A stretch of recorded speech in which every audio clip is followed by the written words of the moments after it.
And that is shutdown, showdown.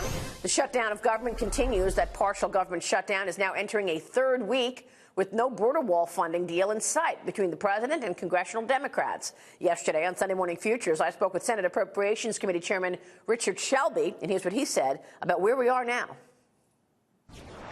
Tell us where we are in terms of being at an impasse on this border wall funding. This has become a political circus. A lot of people on both sides are calling names and so forth. But what we need to do, Maria, is get together. We need to secure our border. I think the president's absolutely right in this. We're close sometimes, but we're far away. And I think we got to quit the political posturing and get down to rational thinking, rational discussions. This could be settled in 24 hours or less if we could get together. Joining me right now here in San Francisco, Republican Party Chairman Jason Clark. Jason, it's good to see you again. Good morning. What advice do you have for your Republican colleagues today, given the fact that both sides are digging in? When is this going to end?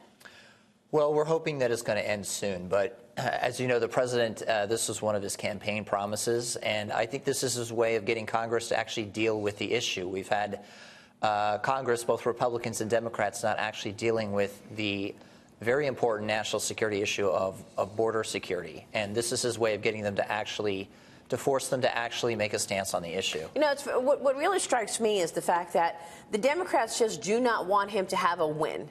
They don't want him to be able to say, look, you know, I kept another campaign promise and here's the wall. So they're going back and forth with semantics in terms of what it's called. It might be called a fence. Maybe it's steel slabs. Now the president wants it to be a steel fence rather than a concrete wall. What's your take in terms of, I mean, if that's the case, they're never going to give in.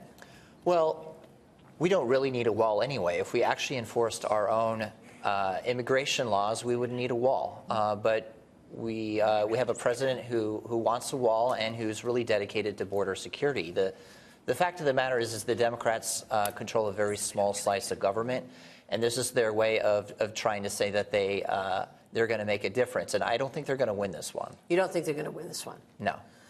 You know, you've got an interesting platform. You're the chairman of the Republican Party here in San Francisco, but San Francisco is in and of itself a sanctuary city. So how do you walk that balance?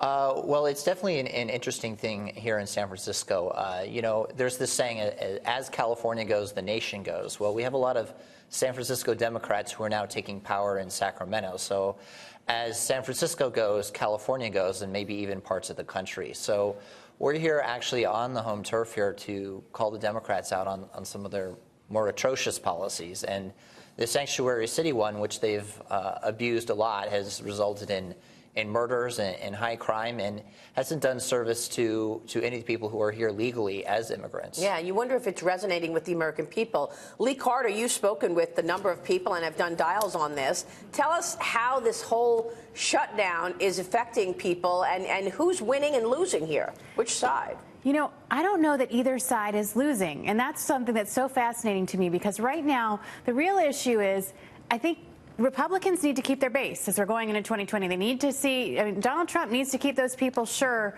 as he's going into 2020. And if he caves on this, if he flinches on this, he's going to start to lose them. And he saw that when he started to make some little some deference that maybe he was going to make some kind of compromise. There's a lot of backlash, and he backed down.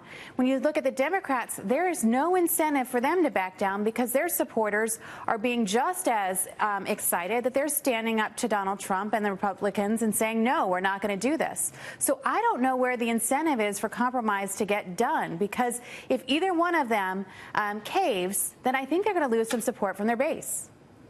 What do you think? What do you think, Jason? I think it's absolutely right. You know, you have a lot of people who elected Donald Trump because he promised to build this border wall. And for states like maybe Virginia or Iowa, a border wall isn't maybe a priority. But here in California, where up to 10% of the population doesn't have any papers, it takes on a whole different feel. 10%, that's a big number. It is a big number. You know, it's as high as 2 million or even as high as 4 million. And California now is home to 40 million people. It's nearly 12% of the state's or of the national population.